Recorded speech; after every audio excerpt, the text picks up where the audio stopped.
Level में electricity बेटे ज़्यादातर लोगों को तंग करती है, लेकिन इतनी इंटेलिजेंट और एफिशिएंट जेन जी को इसमें कोई इशू होना नहीं चाहिए। मेरे ख्याल में मेन इशू बेटे ये होता है कि आप लोग फोकस नहीं करते। तो अगर आप लोग फोकस करेंगे तो मेरा नहीं ख्याल ऐसा कोई इशू होगा। आप ज़रा वीडियो को साथ साथ फॉलो करें और मुझे टुवर्ड्स द एंड बताइएगा कि कुछ इम्प्रूवमेंट हुई है या नहीं। चलें स्टार्ट करते हैं बेटे। सबसे पहले तो ओहम की डेफिनेशन है। अब ओहम की डेफिनेशन बेटे मैंने बनाई है यहीं से, I R is equal to V, V is equal to I R. वो आपकी मर्ज़ी है सीक्वेंस लिखने की। अगर I R is equal to V लिखें तो R is equal to V over आई।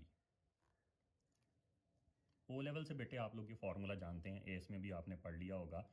एक तो ऑप्शन ये वाली, लेकिन उसके बावजूद बेटे रिकमेंडेड ये है कि स्टेटमेंट की फॉर्म में लिखें।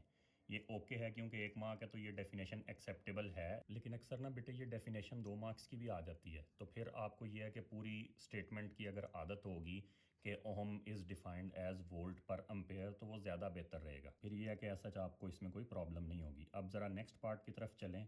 तो सबसे पहली चीज़ तो ये है कि बेटे न्यूमेरिकल्स के लिए बच्चों को ये रिकमेंडेड है, मैं ये कहता रहता हूँ कि आप लोग ना ये जो वैल्यूज़ गिवन होती हैं और जो अननोन होता है उसको प्रॉपर सिंबल्स के साथ एक तो अंडरलाइन करें और दूसरा सिंबल उसके ऊपर हाईलाइट कर दें। जैसे कि ये क्वेश्चन देखें, ज़रा फॉलो कीजिएगा। A uniform wire has a resistance of 3.2 ohm. अब जाहिर बात है बेटे आप रेजिस्टेंस को रिप्रेजेंट करते हैं कैपिटल आर से, फ़ौरन लिख लें। बिल्कुल आप लोगों ने इसके अंदर कोई किसी किस्म का पॉज नहीं डालना। लेंथ है बेटे, length capital L lower case L, वो आपकी मर्जी है।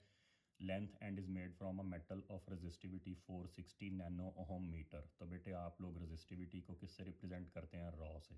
तो रॉ लिख दें यहाँ पे। तो वो ये कहता है कि जी आपको इसका क्रॉस सेक्शनल एरिया फाइंड करना है। अब बेटे क्रॉस सेक्शनल एरिया जो है वो आपने फाइंड करना है, तो उसको ए कर दें। अब आपने करना ये होता है कि बेटे जब ये आप सारे सिंबल्स अलॉट इनको कर देते हैं तो उसके बाद आपने फार्मूलाज रिकॉल करने हैं कि इन चार चीज़ों को कौन कौन से फार्मूलाज रिलेट करते हैं। बेटे आपके सिलेबस में इनको रिलेट करने वाला सिर्फ एक ही फार्मूला है, resistance is equal to rho L over A. तो रो एल ओवर ए आप लोग लिख लें और उसके बाद अगर आप नेक्स्ट देखें तो दोबारा यहाँ पे ये मैंने आपको रफ वर्क के लिए बताया। बेटे रफ वर्क में ना अपने पास आप फार्मूलाज रिकॉल कर लिया करें। फार्मूलाज रिकॉल का मतलब ये है कि यहाँ पे तो चलें एक ही फार्मूला अवेलेबल था, लेकिन समटाइम्स ऐसा होता है बेटे ज़्यादा फार्मूलाज अवेलेबल होते हैं। जैसे कि आप लोग काइनेमेटिक्स में देखते हैं तो 3 इक्वेशंस ऑफ मोशन है, तो वहाँ पे समटाइम्स इनिशियल वेलोसिटी तीनों फार्मूलाज में आ रही है। तो फिर आप तीनों फार्मूलाज में किसी को भी यूटिलाइज़ कर सकते हैं अगर डाटा अवेलेबल हो। तो यहाँ पे फिर अब आपको ये करना पड़ेगा कि सबसे पहले तो एरिया के लिए इसको रीअरेंज कर लें।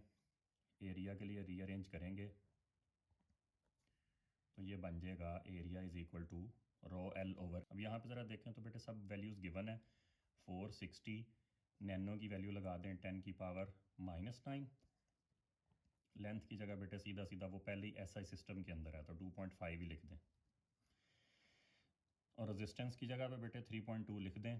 अब बात यह है कि बेटे ये जो कैलकुलेशंस हैं ये फाइनल आंसर्स मैं आपके लिए छोड़ता जाऊंगा। सिग्निफिकेंट फिगर्स को मैं आपको वैसे रफली बता देता हूँ, लेकिन इसको बेटे हम पूरा देखेंगे फिजिकल क्वांटिटीज़ एंड यूनिट्स के टॉपिक में जाके। फ़िलहाल आप ये सिर्फ इतना याद रखें कि चीज़ों को जब भी आप सॉल्व करते हैं तो वहाँ पे आपने minimum number of significant figures retain करने होते हैं। जब आप किसी कैलकुलेशन में देखते हैं तो जिन भी वैल्यूज़ को इन्वॉल्व आप करते हैं, जैसे यहाँ पे लेंथ, रेजिस्टेंस और रेजिस्टिविटी है, तो आपने minimum number of significant figures final answer में रिटेन करने होते हैं। इसमें 2 हैं, इसमें 2 हैं, इसमें भी 2 ही हैं।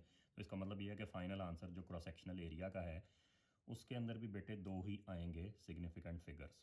तो इसका अगर आप ज़रा नेक्स्ट पार्ट देखें, वो आप लोग कैलकुलेटर, बेटे कैलकुलेटर का काम आपके लिए छोड़ रहा हूँ ताकि ये वीडियो ज़्यादा लेंथी ना हो जाए। तो उसके बाद आप ज़रा देखें नेक्स्ट पार्ट इसका सी। A cell of EMF E and internal resistance R is connected to a variable resistor capital R as shown in figure। बेटे ये जो सर्किट है ना आपके सामने, ये बहुत इंपॉर्टेंट है। पेपर में कम अज़ कम 5-6 दफ़ा आया हुआ है। सिंगल वेरिएबल रजिस्टर और इंटरनल रजिस्टर एक ही सिर्फ। इंटरनल और एक्सटर्नल रेजिस्टेंस को बेटे रिलेट करने के लिए थ्योरी की वीडियो जल्द अपलोड हो जाएगी, तो आप वहाँ पे इसको जाके समझ लेना प्रॉपर से। अभी सिर्फ हम न्यूमेरिकल क्वेश्चन के ऊपर फोकस करते हैं। तो बेटे ये वाला जो सर्किट है जिसमें एक इंटरनल रेजिस्टेंस और एक एक्सटर्नल रेजिस्टेंस आती है और साथ ईएमएफ, ये काफ़ी कॉमन है, पेपर के अंदर काफ़ी आ चुका हुआ है।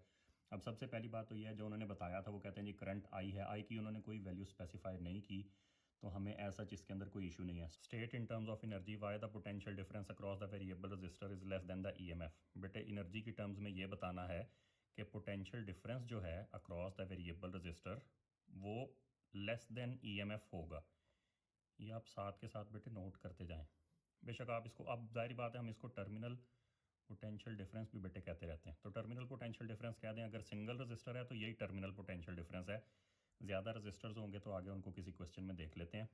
तो वो ये कहता है कि एनर्जी की टर्म्स में ये आपने बताना है। तो सबसे पहले तो बेटे ये याद रखें कि ये जो इंटरनल रजिस्टर है ये होता क्या है, रफ सा आपको आइडिया दे देता हूँ। बेटे किसी भी सेल या बैटरी के अंदर कम अज़ कम दो कंपोनेंट्स तो लाजमी हैं, एक तो उसकी इलेक्ट्रोड्स और दूसरा इलेक्ट्रोलाइट। तो उन दोनों को मिला के जो कंबाइंड रेजिस्टेंस है उसको कहते हैं इंटरनल रेजिस्टेंस। और इसका काम क्या है, एनर्जी डिसिपेशन, मतलब बैटरी की जो आइडियल एबिलिटी होती है ईएमएफ और जो एक्चुअल एबिलिटी वो हमें सप्लाई करती है टर्मिनल पोटेंशियल की फॉर्म में, इनके दरमियान में जो डिफरेंस आता है वो इस इंटरनल रेजिस्टेंस की वजह से आता है। तो यही बात आपने यहाँ पे बता देनी है कि सम अमाउंट ऑफ एनर्जी, अच्छा ये एस ओ एम ही लिखना था, एस यू एम लिख दिया, some amount of energy is utilised in the internal register. पूरा लिखा करें बेटे। डिस्क्रिप्टिव पेपर जो है बेटे P2 और P4, इनके अंदर मैं ये रिकमेंड करता हूँ कि आप प्रॉपर एक्सप्लेन करके पूरी स्टेटमेंट लिखा करें। इसकी रीज़न क्या है मैं आपको बाद में बताऊँगा। बुलेट पॉइंट्स की फॉर्म में बिल्कुल ना लिखें, शॉर्टकट आंसर्स ना लिखें। डिस्क्रिप्टिव पेपर हैं तो डिस्क्राइब किया करें। अब यहाँ पर ज़रा देखें तो इंटरनल रेजिस्टेंस लिख देंगे। ये तो बेटे हो गया, यहाँ पे ओम को डिफाइन करना था, उसके बाद ये आपके पास एरिया कैलकुलेट कर लिया और ये आपके पास एक थ्योरेटिकल पार्ट आ गया। बेटे विजिबिलिटी का अगर कुछ इशू है इसके अंदर तो इन जो पेपर्स को हम सॉल्व कर रहे हैं, जिन क्वेश्चंस को, इनकी आपको स्कैंड कॉपीज़, बल्कि साथ ये क्वेश्चंस के वेरिएंट्स और ईयर्स वगैरह ये सारा कुछ डिस्क्रिप्शन में मैं लिख दूंगा, आप वहाँ से देख लेना और इनकी स्कैंड कॉपीज़ आप लोग डाउनलोड करके वीडियो को देखना, तो वो आपके लिए बेटर रहेगा। अब पेज 1 के तो तीनों पार्ट बेटे हो गए थे। अब हम नेक्स्ट पेज पे चलें तो यहाँ पे वो कहता है जी state an expression for EMF in terms of I capital R small R. तो ये तो होता ही ऑलरेडी इसकी टर्म्स में है, लेकिन चलें फिर भी मैं आपको बता देता हूँ बेटे। ईएमएफ का जो फार्मूला है हम पढ़ेंगे जब मैं आपको सिंगल सर्किट एक्सप्लेन करूँगा जिसके अंदर एक एक्सटर्नल और एक इंटरनल रेजिस्टेंस होती है। तो वहाँ पे बेटे आपको ये पता चलेगा कि ईएमएफ होती है external potential difference plus internal potential difference. इसी सर्किट में अगर बेटे देखते तो दो ही पोटेंशियल चेंजेस आ रहे थे ना, एक तो इंटरनल रेजिस्टेंस के अक्रॉस और दूसरा एक्सटर्नल रेजिस्टेंस के अक्रॉस। अब ओहम्स लॉ से V is equal to I R होता है बेटे, ये आपको पता है। V is equal to I R, तो हम करेंगे ये कि E M F is equal to I capital R plus I small R. अब बात यह है कि बेटे आप इसी फॉर्म में भी लिख सकते हैं। तो ये बेटे क्वेश्चन की रिक्वायरमेंट पूरी हो गई है कि पावर का आंसर E²/4R, फाइनल आंसर में सिर्फ ईएमएफ और इंटरनल रेजिस्टेंस आ रही है। तो ये आपका क्वेश्चन नंबर 1 हो गया। क्वेश्चन नंबर 2 की तरफ चलते हैं बेटे। तो सबसे पहले ज़रा देखें, वो कहता है जी are network of 3 resistors R1 R2 R3 is shown in figure. उसके बाद क्या कहता है, वो कहता है जी the individual currents in the resistors are I1 I2 I3 जो भी है, the total current in the combination is upper case I and the potential difference across the combination is V, show that the combined resistance। अच्छा बेटे वो parallel का जो formula है ना वो आपसे प्रूव करवा रहा है। पैरेलल में इक्विवेलेंट रेजिस्टेंस का जो फार्मूला है वो प्रूव करवा रहा है। तो इसके बेटे स्टेप्स बढ़ जाएंगे, इसलिए मैं दरमियान में लाइन लगा देता हूँ। मैं आपको साथ साथ बता रहा हूँ ना कि P2 और P4 बेटे रिकमेंडेड है एक्सप्लेनेटरी स्टाइल के अंदर। उसकी वजह मैं आपको कभी बताऊंगा कि एक्सप्लेनेटरी स्टाइल क्यों करना है। मार्क्स 2 हैं, लेकिन आप ये देखना हम स्टेप ज़रा ज़्यादा करेंगे, वो आपको भी पता चल जाएगा। सबसे पहली बात तो ये है कि बेटे ये फार्मूला स्टार्ट आपका कहाँ से होगा। इस क्वेश्चन के अंदर उसने कंडीशन हमारे ऊपर नहीं रखी कि आपने क्या यूज़ करना है, लेकिन एक दफ़ा पेपर में आ चुका है बेटे कि उसने कहा था कि किरचॉफ रूल से स्टार्ट करके आप इस फार्मूला को प्रूव करें। तो सबसे पहले तो आपको ये पता होना चाहिए कि किरचॉफ का कौन सा रूल लगेगा। बेटे पहला लॉ लगेगा किरचॉफ का फर्स्ट लॉ। पैरेलल के ऊपर फार्मूला प्रूव करने के लिए फर्स्ट लॉ लगता है, सीरीज़ के अंदर फार्मूला प्रूव करने के लिए सेकंड लॉ लगता है। तो बेटे दोनों आ चुके हुए हैं विदाउट कंडीशन भी, मतलब कंडीशन उसने पहले एक दफ़ा नहीं भी लगाई थी कि जी आप फार्मूला प्रूव करें, फिर उसने कंडीशन लगा के भी दोनों दिए हुए हैं कि जनाब किरचॉफ का रूल यूज़ करें। तो वो अगर ना भी कहे तो मैं ये कहता हूँ आप किरचॉफ का रूल फिर भी मेंशन कर दें, क्योंकि वहीं से तो हमने स्टार्ट करना है। तो सबसे पहली बात तो यह है कि बेटे किरचॉफ का पहला रूल अगर आपको याद है तो वो ये कहता है current flowing towards a point is equal to current flowing away from the point. तो अगर आप इस पॉइंट को स्टैंडर्ड बना लें तो इसकी तरफ कितना करंट आ रहा है आई, और इससे अवे क्या जा रहा है I1 plus I2 plus I3। तीन रजिस्टर्स हैं, तीनों पैरेलल में लगे हैं। पैरेलल में आपको पता है बेटे V सेम होता है, I डिफरेंट होता है, तो इसकी वजह से करंट तीन हिस्सों में डिवाइड हो गया। तो यहीं से स्टार्ट करें। आप ज़रूर मेंशन करते, मैं अगर होता आपकी जगह और मुझे ए या ए स्टार चाहिए होता तो मैं फुल एक्सप्लेनेटरी पेपर करता बाय किरचॉफ्स फर्स्ट लॉ। तो ये बेटे जब आपने मेंशन कर दिया तो I is equal to first law क्या कहता है कि जी current flowing towards a point is equal to current flowing away from the point. तो कैपिटल आई किसके इक्वल आ गया, I1 plus I2 plus I3। बेटे तीन हिस्सों में डिवाइड हुआ है ना करंट, ये आपका ज़रा देखें, I is equal to I1 plus I2 plus I3। Current तीन हिस्सों में डिवाइड हो गया। अब इनके साथ करना क्या है, आप ओहम्स लॉ से जानते हैं कि IR is equal to V। ये मैं रिवर्स इक्वेशंस बेटे लिखता हूँ कि जिस तरह से हमें रिक्वायरमेंट हो ना उसके अकॉर्डिंगली, क्योंकि अभी हमने आई को आइसोलेट करना है। तो अगर आई को आइसोलेट करना है तो आई की वैल्यू क्या आ रही है भला, V ओवर R। तो करंट आ रहा है बेटे V ओवर R, यहाँ पे ज़रा कर दें V ओवर R, ये भी हो गया V over R1, V over R2 और V ओवर R3।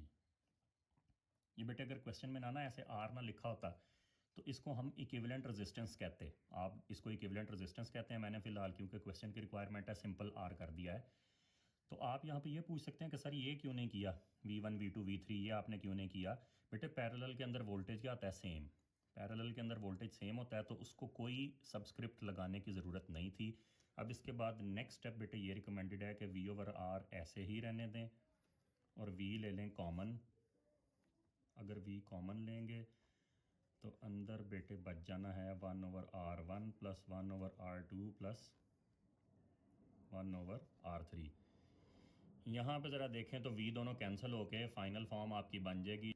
ये वीडियो बेटे बार बार स्टॉप करके पॉज करके दोबारा चलानी पड़ती है। हमारे एरिया में ना जहाज़ फाइटर प्लेन्स बहुत ज़्यादा उड़ते हैं और बेस बिल्कुल करीब है। ये वही वाला बेस है, आप लोग गेस कीजिएगा कमेंट्स में।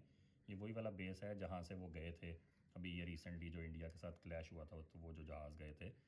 तो सबसे पहली बात तो ये है कि 1 over R is equal to 1 over R1 plus 1 over R2 plus 1। यही फॉर्म बेटे बन जाएगी जो उन्होंने हमसे डिमांड की थी।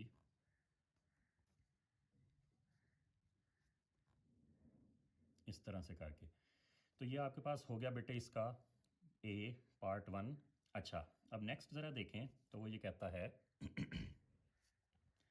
कि एक बैटरी है जिसकी EMF 8 वोल्ट है। EMF यहाँ पे हमने बेटे हाईलाइट कर दी। इंटरनल रेजिस्टेंस पता ही कोई नहीं है। उसके बाद वो कहता है जी तीन रजिस्टर्स लगे हैं। तो ये बेटे ये एक अच्छा सर्किट है जिसके अंदर ना आपकी तीन चीज़ें इकट्ठी रिवाइज हो जाएंगी, तीन कॉन्सेप्ट्स इकट्ठे रिवाइज हो जाएंगे। एक तो सीरीज़ पैरेलल और तीसरे नंबर पे EMF इंटरनल रेजिस्टेंस का जो आपस में रिलेशन है।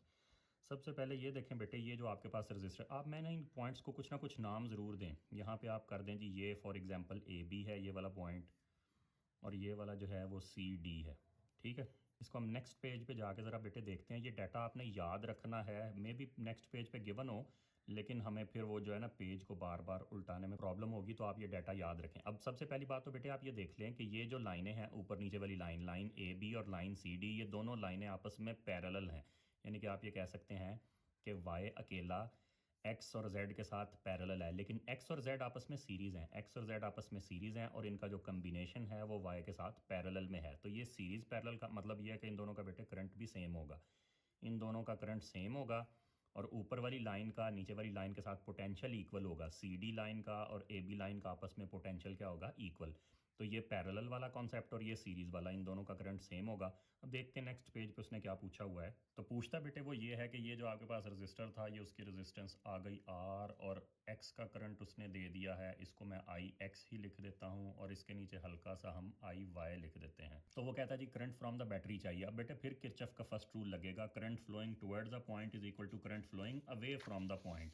अगर हम पिछले पेज को ज़रा वापस रिप्लेस करें तो इस पे अगर आपको नज़र आ रहा होगा ये पॉइंट C, तो बेटे पॉइंट C की तरफ क्या आ रहा है भला, current from the battery, current from the battery C तक आया, फिर दो लाइनों पे चला गया बेटे, एक तो सी डी लाइन में चला गया और दूसरा ए बी लाइन के अंदर। हमने खुद ही नाम दिया ना इनको अपनी कन्वीनियंस के लिए कि एक लाइन सी डी दूसरी लाइन ए बी, तो करंट आया बैटरी से और वो दो लाइनों में चला गया, ए बी में सी डी में, और दोनों को ऐड करेंगे तो ये टोटल करंट बन जाएगा। इसीलिए बेटे ये सिंपल था बिल्कुल, इसीलिए इसका एक ही मार्क होगा।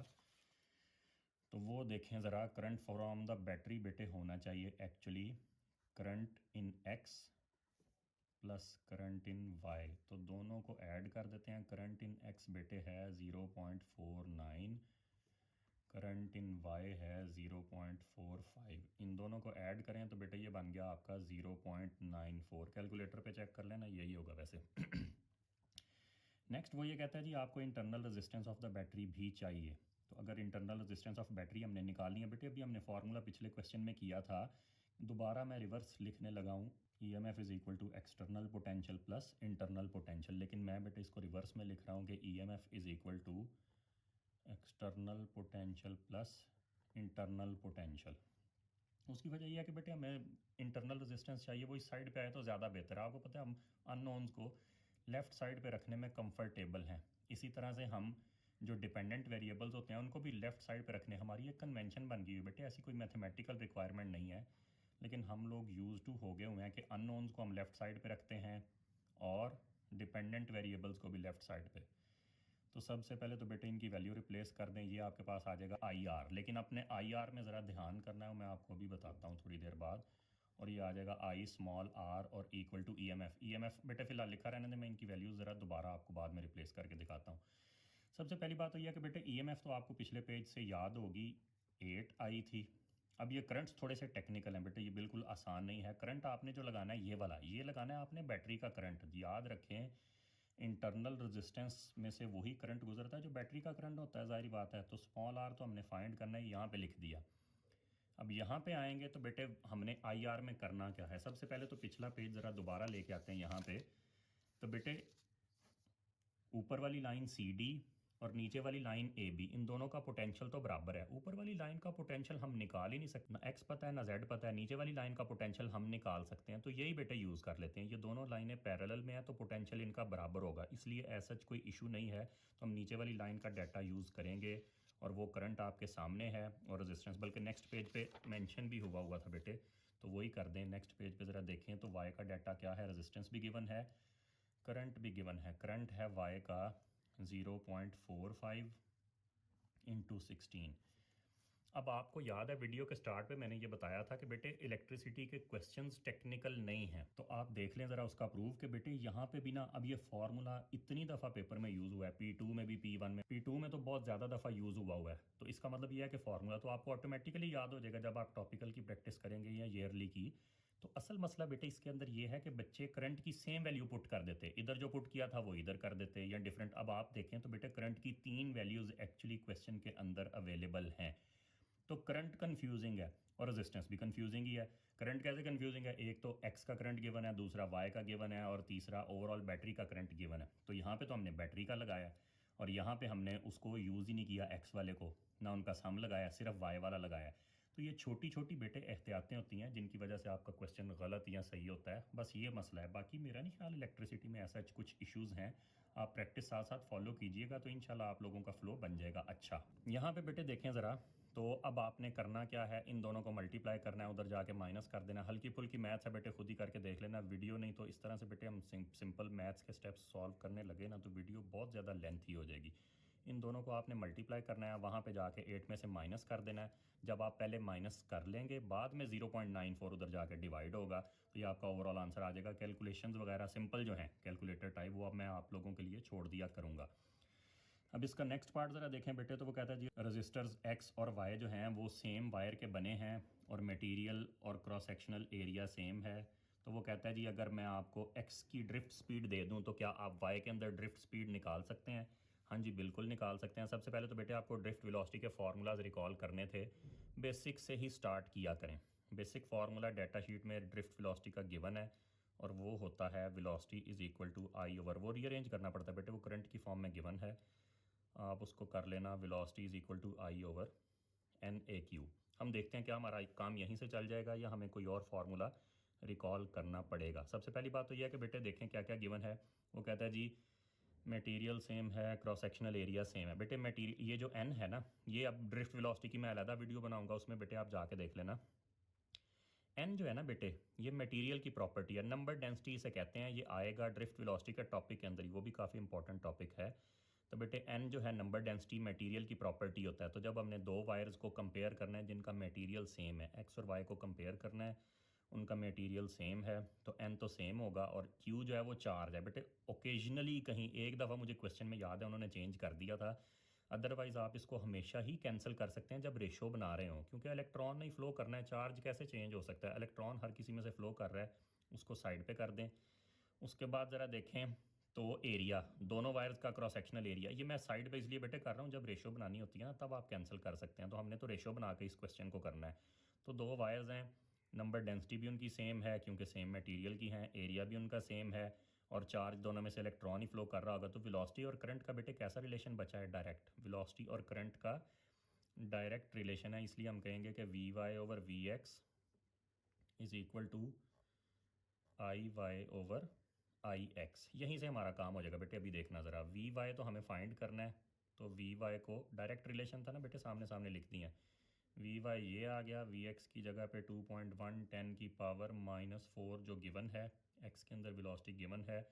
करंट बेटे दोनों का ही गिवन है। ऊपर ज़रा देखें तो वाई का करंट कितना है भला, 0.45, और एक्स का करंट कितना है, 0.49। तो अब यहाँ पे भी बेटे अब सिंपल स्टेप बचा है, इसको आपने इस पे कैलकुलेटर पे डिवाइड करके इसको यहाँ पे लाके मल्टीप्लाई कर देना, तो वी वाई आ जाएगी। इसको भी हम स्किप करते हैं, कैलकुलेटर सिंपल कैलकुलेशन होंगी तो मैं आप लोगों के लिए छोड़ दिया करूँगा, वीडियो बहुत ज़्यादा लंबी ना हो जाए। तो इसका लास्ट पार्ट बेटे ज़रा देखें तो वो कहता है जी रजिस्टर जेड जो है वो एक नए रजिस्टर से रिप्लेस कर रहे हैं जिसकी रजिस्टेंस उससे स्मॉलर है, और वो कहता है जी बताएं ज़रा टर्मिनल पोटेंशियल डिफरेंस के ऊपर क्या फ़र्क पड़ेगा। तो बेटे टर्मिनल पोटेंशियल डिफरेंस का अगर आपको फार्मूला याद हो, देखें कैलकुलेशंस तो ठीक है बेटे, मैं एक्सप्लेनेशंस के लिए भी बच्चों को यही रिकमेंड करता हूँ कि आप रफ वर्क में साइड पे बेशक मेन क्वेश्चन के अंदर ना लिखें, वहाँ पे भी मैं तो खैर रिकमेंड करता हूँ एक्सप्लेनेशंस में फार्मूला के साथ प्रूफ दिया करें। लेकिन अगर आपने मेन जगह पे नहीं भी लिखना, फिर भी मैं बेटे ये रिकमेंड करता हूँ कि आप साइड पर रफ वर्क में लिख के अपने लिए चेक कर लें, ताकि आपको आसानी हो जाए और आप श्योर शॉर्ट हो जाएं कि हम एक्सप्लेनेशन ठीक लिखने लगें।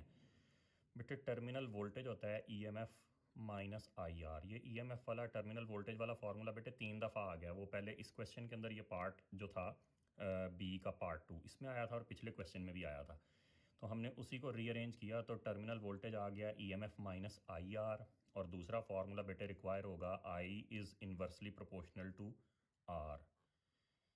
अभी मैं इसकी वजह आपको बताता हूँ बेटे। सबसे पहली बात तो यह, वो कहता है जी स्मॉलर रेजिस्टेंस है, अगर Z की जगह एक और रजिस्टर लगा दें जिसकी रेजिस्टेंस पहले से कम है, तो फिर इसका मतलब है रेजिस्टेंस हो गई डिक्रीज़, तो करंट क्या हो जाएगा सर्किट का, इंक्रीज़। जाहिर बात है किसी एक रजिस्टर की रेजिस्टेंस कम होगी, पूरे सर्किट की कम हो जाएगी, तो सर्किट का करंट बेटे इंक्रीज़ हो जाएगा।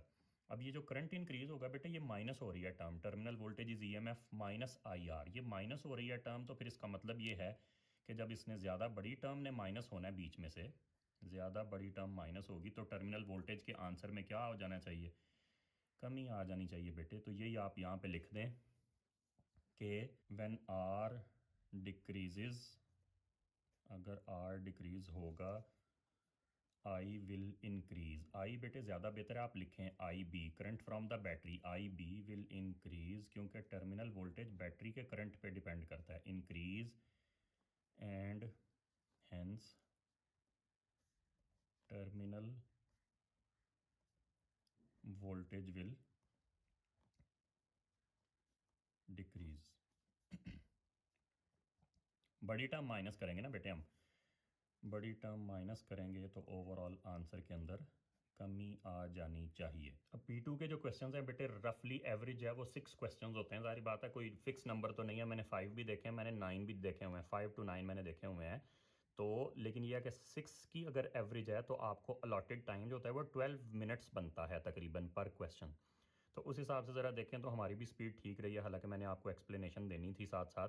लेकिन ये है कि बेटे 2 क्वेश्चंस के साथ ही वीडियो मेरे ख्याल में थोड़ी सी एक्सटेंडेड हो गई है, इसलिए हम फर्दर क्वेश्चंस जो है वो नेक्स्ट इसके पार्ट में कंटिन्यू करेंगे। तो इस लेक्चर को यहीं पे स्टॉप करते हैं। ये 2 क्वेश्चंस बेटे जो हमने किए हैं, इनकी स्कैंड कॉपीज़ और दूसरा इनके ईयर्स और वेरिएंट्स मैं एक पिंड कमेंट के अंदर मेंशन कर दूंगा, आप वहां से जाके देख लेना। हम मिलते हैं इलेक्ट्रिसिटी के नेक्स्ट पार्ट में। अल्लाह हाफिज़।